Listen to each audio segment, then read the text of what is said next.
Donc, je m'appelle Julien Picard, je viens des Côtes d'Armor, à exactement un mur de Bretagne, où c'est un petit peu au-dessus de Pontivy, pour situer. Et donc, j'exerce le métier d'ostéopathe.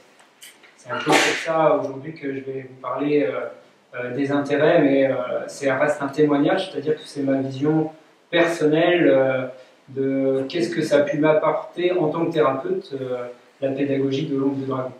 C'est-à-dire que c'est pas du tout, peut-être dans la manière dont je vais présenter les choses, on aura l'impression que ça peut s'appliquer à tous les thérapeutes, mais en tout cas ce n'est pas l'intention de base. C'est juste vraiment de partager comment moi j'ai pu intégrer ça et qu'est-ce que ça m'a apporté. Et donc avant de vous expliquer ça en détail, pour rester vraiment dans l'esprit du Qigong, c'est important pour moi de vous expliquer très succinctement qu'est-ce qui fait que j'en suis venu au Qigong, pour rester dans une vision globale de mon témoignage.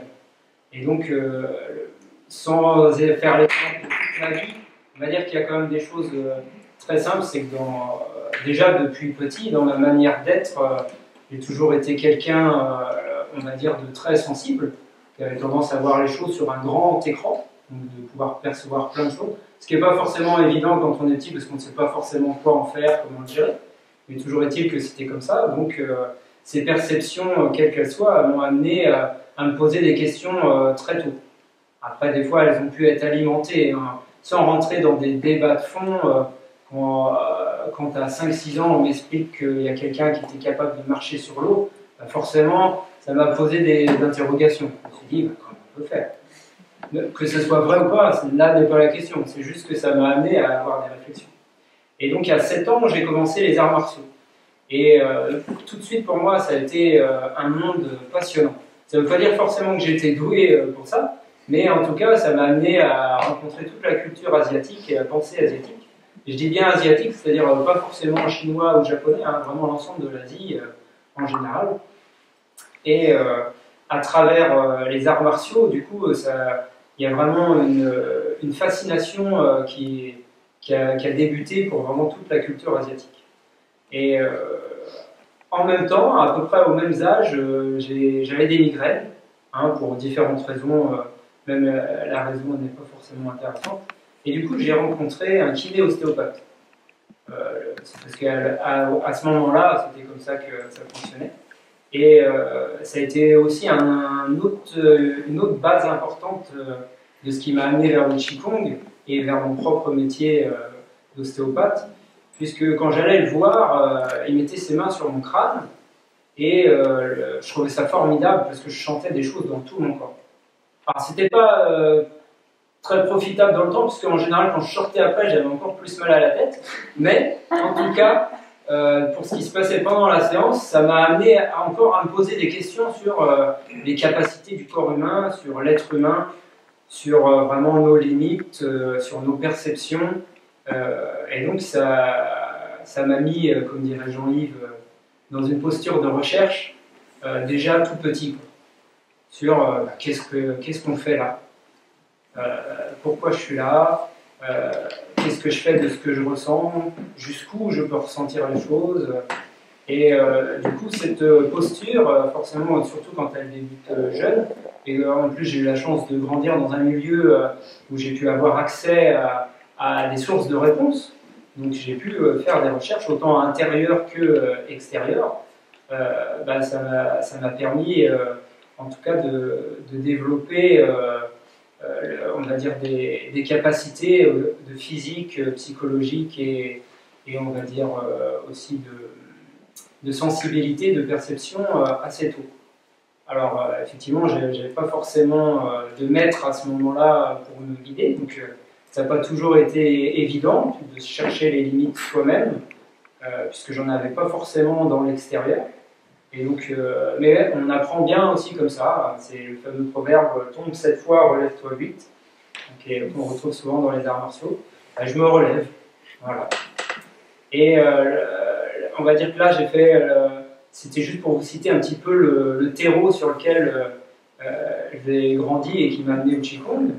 Et du coup, bah, naturellement, je suis venu à faire des études d'ostéopathe pour deux raisons. Simplement, c'est que ça me correspondait vraiment bien et que, en plus, dans les études que j'ai eu la chance d'avoir, qui étaient à l'école de Nantes à IDEO, on fait de la pratique tout de suite en première année. Et moi, j'avais besoin de ne pas être que dans les choses théoriques. Donc, on a pu faire de la pratique et de la théorie dès la première année. C'était un cursus de 6 ans, donc c'était quand même assez long. Et c'était pas forcément évident à cet âge-là de rester concentré sur des études pendant 6 ans, mais ça a été, on ne peut pas tout avoir. Et du coup, là j'arrive vraiment sur ce qui m'a fait rencontrer le Qigong. Donc mon mémoire de fin d'études en 6e année, c'était philosophie ostéopathique et philosophie des médecines de guérison asiatique. D'ailleurs, le but c'était de parler un petit peu de la philosophie ostéopathique et de celle de la médecine chinoise, de la médecine ayurvédique, de la médecine tibétaine. C'était du coup un mémoire assez complexe et très cérébral, on va dire. Le but aujourd'hui, c'est pas d'expliquer ce mémoire-là, mais en tout cas, ce qui ressort de ce mémoire-là, c'est que après avoir comparé tout ça, ça permettait de voir qu'il y avait quand même une base qu'on pouvait retrouver dans toutes les philosophies à but thérapeutique, en tout cas, où on retrouve l'idée de soigner. Et que quand on allait au bout un petit peu de ces concepts, on pouvait découvrir que la technique pouvait devenir secondaire et que c'était vraiment la qualité de présence et de conscience qui devenait vraiment plus importante que la technique elle-même. Et donc du coup, moi ça m'a permis, ce mémoire m'a permis de prendre conscience de ça.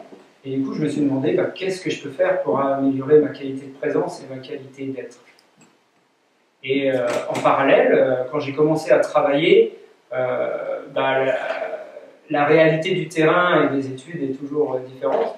Donc, c'était pas évident. Hein. En général, au-delà de 4-5 patients par jour, j'étais déjà fatigué. Et du coup, je me suis dit, il faut que je trouve quelque chose pour remédier à ça. Donc, j'ai cherché plein de choses qui étaient très intéressantes, mais qui étaient difficiles, on va dire, en termes d'efficacité et de régularité à pouvoir appliquer dans la vie de tous les jours. Et j'ai découvert un CD de méditation de Qigong sur le sourire intérieur. Et quand j'ai découvert ça, quand j'ai découvert ce que c'était capable de faire juste en écoutant une méditation comme ça, je me suis dit, il y a quand même quelque chose à faire avec cet outil-là, il faut que je me renseigne. Donc j'ai été faire des stages à différents endroits. Donc j'ai trouvé ce que je cherchais. Par contre, j'ai découvert aussi qu'il y avait vraiment plein de courants dans le Qigong et suivant le professeur sur qui on tombait, l'enseignant ou l'enseignante, on pouvait avoir des choses vraiment complètement différentes et qui avaient même aussi des choses que je n'appréciais pas forcément, c'est-à-dire qu'il y a des gens qui pouvaient exercer aussi une certaine fascination, un certain pouvoir sur les groupes auxquels ils enseignaient. Et du coup, j'ai pris du recul par rapport à ça et je me suis dit qu'est-ce que je peux faire du coup si je veux faire quelque chose de sérieux pour approfondir ce domaine du Qigong. Et j'ai pensé à la formation. D'une part, parce que je me suis dit que ça pourrait me servir comme complément de mon activité, et d'autre part, parce que j'en avais besoin pour moi, pour faire en sorte que je sois moins fatigué, usé par rapport à mon travail, et aussi parce que dans une formation, déjà, il y a une certaine régularité d'apprentissage. C'est un engagement et il y a aussi des examens, donc il y a une obligation de travail si on veut réussir. Donc c'était aussi pour m'obliger à approfondir ça de manière sérieuse. Donc du coup, c'est là que j'ai cherché un peu sur Internet et que j'ai trouvé l'école de l'ombre du dragon. Et quand j'ai vu un petit peu comment ça se passait, ça correspondait à ce que je cherchais. Je cherchais quelque chose où il y avait un vrai enracinement, parce que par mon vécu, j'avais compris qu'il sans enracinement, on pouvait faire plein de choses, mais on pouvait passer beaucoup de temps à brasser du vent. Et dans l'enseignement de Thierry, qui était très exigeant, mais de qualité, on retrouvait d'abord cette notion de structure. C'est-à-dire que quand on fait les techniques de poussée, par exemple, si on pousse et que ça fait ça, c'était pas enraciné.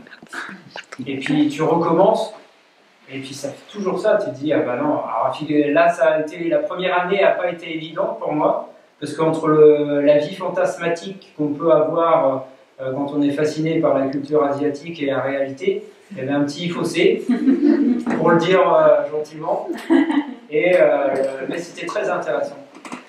Et du coup, je vais juste citer un seul exemple plutôt que de retracer tout ce que j'ai vécu pendant ces 3 ans de formation. Hein, c'est qui illustre vraiment bien ce fossé. C'est-à-dire qu'en première année, sur la posture de la tortue, donc on est poussé frontalement, et des fois j'y arrivais, des fois j'y arrivais pas. Seulement, pour réussir un examen, il faut que ça marche. Et donc, ma question, c'était, mais comment faire pour y arriver tout le temps? Donc, je passe l'examen, et là, Thierry, gentiment, hein, sans trop le montrer sur son visage, m'enfonce dans le sol. Et je vois bien que je m'enfonce, ça ne va pas du tout, c'est pas la bonne posture. Hein. Et donc, il n'y a même pas besoin de me dire, je comprends, il faut que je repasse l'examen. Et là, je me dis, mais qu'est-ce que je peux faire? Qu'est-ce que je comprends pas? Et en travaillant avec Thierry, avec Régine, avec d'autres personnes de la promotion, j'ai réalisé que moi, dans ma posture, en fait, j'étais en attente, j'étais passif, j'étais calé en arrière. C'est-à-dire, c'est comme quand on cherche le point d'oscillation quand on est debout. Des fois, on se sent confortable, mais en fait, on est déjà assis dans son canapé. Quoi. Alors, on se dit, ah bah ouais, là, je suis stable, je suis bien. Moi, j'avais tendance à être un peu comme ça pour la posture de la tortue. Et du coup, je me suis dit, à chaque fois, j'attendais qu'on vienne poser les mains sur moi. Du coup, j'ai changé. Je me suis dit, c'est moi qui vais aller dans les mains. Et là, quand j'ai fait ça, ça marchait à chaque fois. Il a même fallu que je demande à Thierry le jour de l'examen, non, pose pas tes mains, tu les mets juste devant, laisse-moi me caler dedans.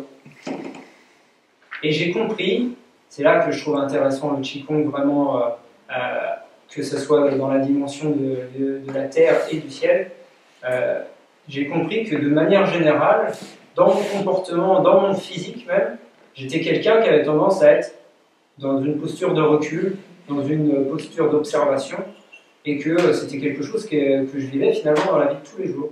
Et que pour rétablir l'équilibre, c'était intéressant, pas que je devienne que actif, hein, mais que je sois autant actif que passif. Pour montrer à quel point le Qigong, ça transforme vraiment de l'intérieur comme de l'extérieur. Et donc, pour en revenir à ce qui m'amène aujourd'hui, sur les intérêts de la pédagogie et de l'onde du dragon pour les thérapeutes, ce qui m'amène à vous parler de ça aujourd'hui, c'est que, comme je vous disais, l'un des grands intérêts pour moi, c'était de trouver une méthode qui m'aide à faire en sorte que je puisse garder ce rôle de soignant. Parce que si soi-même on est usé, on ne peut pas soigner les autres. Alors, on peut ou pas être d'accord avec ça, mais dans la réalité, c'est comme ça que ça se passe. À un moment, si on est mort, on ne peut plus soigner les personnes. Hein. C'est aussi simple que ça. C'est vrai. Et donc, la première chose qui me vient à l'esprit, comme ça, c'est une phrase d'une amie à moi qui est ostéopathe, qui est enseignante d'ailleurs à l'école vidéo, qui me disait qu'elle avait beau être positive, quand elle était entourée que de choses négatives, ou quand elle était en relation que avec des situations des personnes négatives, elle ne voyait pas du tout comment elle pouvait s'en sortir. Et pourtant, elle était super positive. Et là, c'est pas forcément non plus qu'il y a un problème d'enracinement. Il y a plein de choses qui rentrent en compte. C'est aussi simple que d'imaginer le symbole positif plein dans un océan de trucs négatifs. Là, forcément, je ne dis pas que c'est impossible, hein. C'est pas ce que je vous dis. Je vous dis juste que peut-être que c'est pas le plus facile. Et donc, pour moi, le premier intérêt, c'est de pouvoir rétablir l'équilibre dans ça. C'est-à-dire que c'est une réalité, hein. C'est pas moi qui invente le chiffre, je me suis pas dit, tiens, je vais mettre 40% au hasard. Moi-même, quand j'ai fait des recherches, j'ai été surpris. Ah oui, en ce moment, 40% des thérapeutes sont en burn-out. Et donc, quand je dis des thérapeutes, c'est tous les gens qui sont dans le soin. Hein. Ça va très bien être des infirmiers, des aides-soignantes, des puéricultrices, des sages-femmes, que ce soit le monde médical, comme le monde alternatif, qui n'est pas toujours le terme adapté, d'ailleurs, en passage. Donc, bon, le côté positif, c'est que deviennent les 60%, quoi. Donc on peut se dire, est-ce qu'il y en a qui ne sont pas encore rendus compte, ou est-ce qu'il y en a qui ont trouvé des choses qui leur permettent de ne pas finir comme ça.